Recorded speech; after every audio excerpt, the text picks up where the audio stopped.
Well, I want to give you an update today just about what's happening in Israel. Tomorrow on the Tipping Point Show, I am interviewing former Minnesota Congresswoman Michelle Bachmann, and she is a champion of Israel. We'll be talking about Israel and what's going on over there right now. We're also going to be talking about the World Health Organization and about a major issue with the World Health Organization that every single person needs to know about, because it's going to affect the entire globe if it happens the way that they're trying to make it happen. Let me just kind of give you a little bit of an update about what's happening in Israel. You know that last Friday was the Day of Rage. The Hamas called for a Day of Rage, and it's disappointing to see how many celebrations there were, especially in America. College campuses all over America, streets, New York City, different places across America. There were pro-Palestinian, demonstrations. The United Nations will not label Hamas is a terrorist organization. That just shows you how much they hate Israel. They have censured Israel more than all of the countries combined. And so you just have this anti-Semitic sentiment more than it's ever occurred since the Holocaust. In fact, during the beginning of the war last week, more Jews have died than the Holocaust. So this is historic, to say the least. The United States government has come out in support of Israel, which is good, and we've sent the carrier group, the USS Gerald Ford over there, that strike force, along with the carrier. We have another carrier on its way over there right now. That's all really good. President Biden made a really good speech last week, stating how strongly we stand in support of Israel, both politically and militarily. And that's all good, but he's also now calling for the creation of a Palestinian state. And this is where Hamas has won. Hamas has won because Saudi Arabia is now building their ties with Iran rather than with Israel.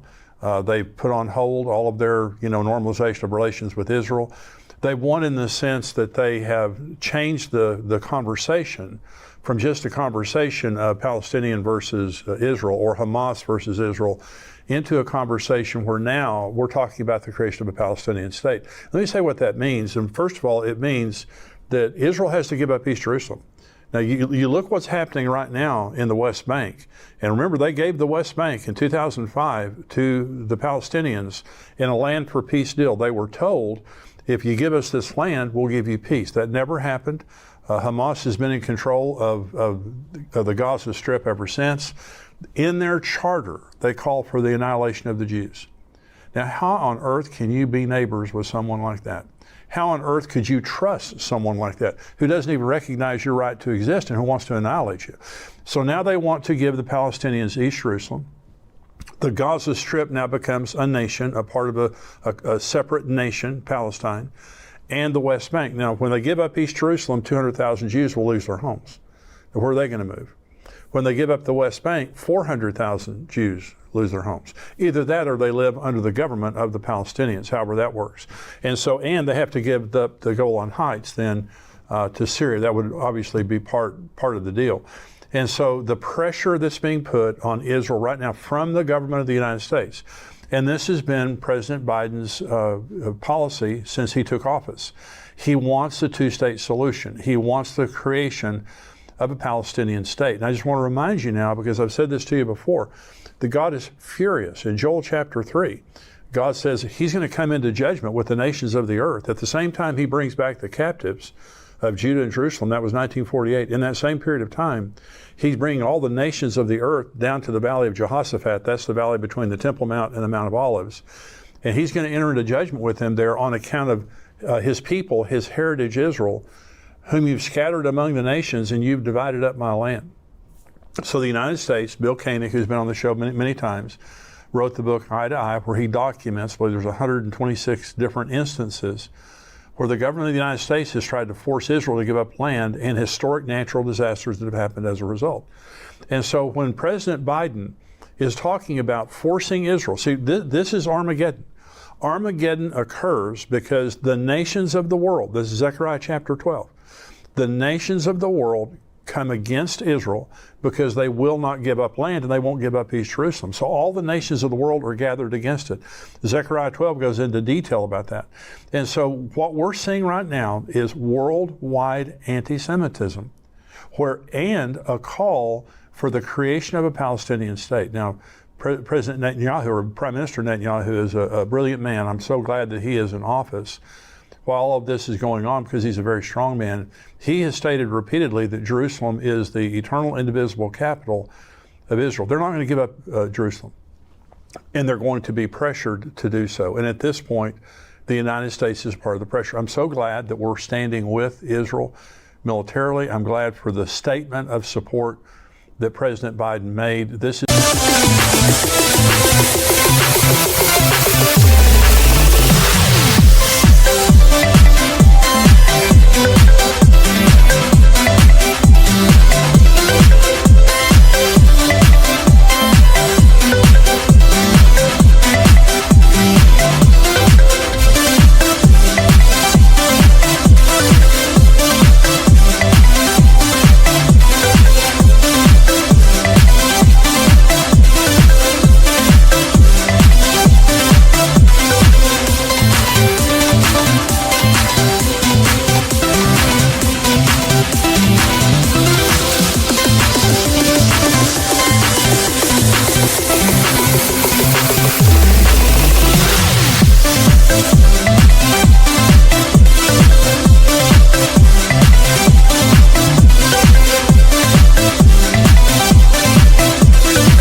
a disaster in the process right now, is we're seeing the United States trying to bring into this conversation. In fact, President Biden's comment was, yes, they need to deal with Hamas, but there also needs to be the creation of a Palestinian state.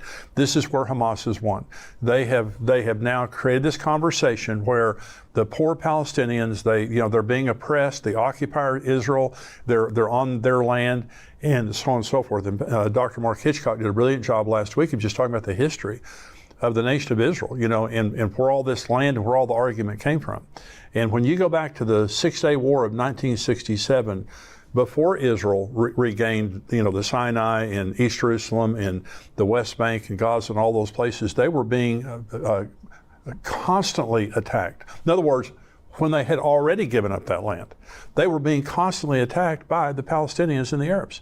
So you can't say that there's a history that if they give up this land, there's going to be peace. If they give up this land, there's still going to be war, because they will not recognize Israel's right to exist. This is the issue.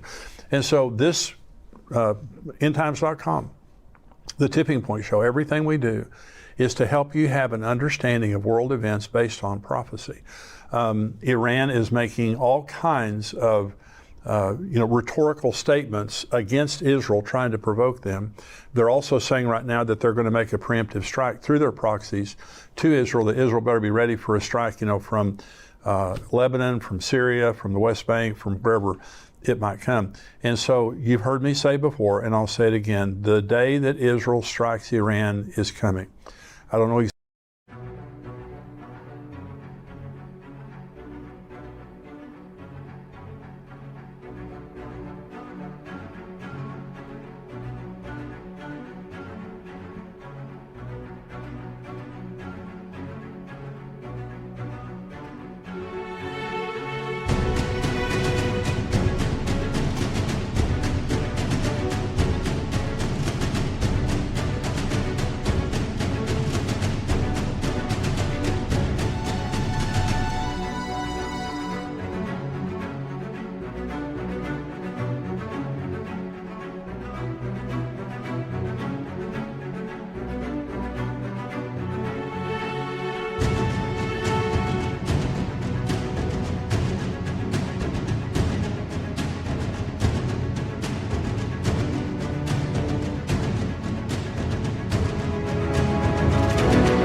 exactly when it's going to be, but they cannot wait indefinitely, because Iran is enriching uranium. Iran is the aggravant of this entire situation.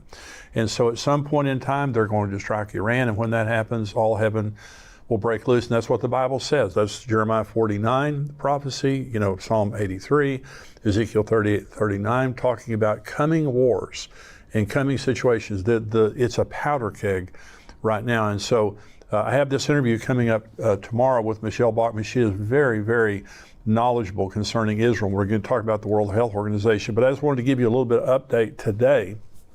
And be praying for Israel. Pray for their protection. Pray for Benjamin Netanyahu. Pray for the Knesset, especially the IDF, the Israeli Defense Forces. Be praying for them. And the Jewish people everywhere, they're under pressure. Every nation in the world where the Jews are, they're under pressure and they're being persecuted. So let's continue to pray for Israel, pray for the Jews, and I'll see you again tomorrow.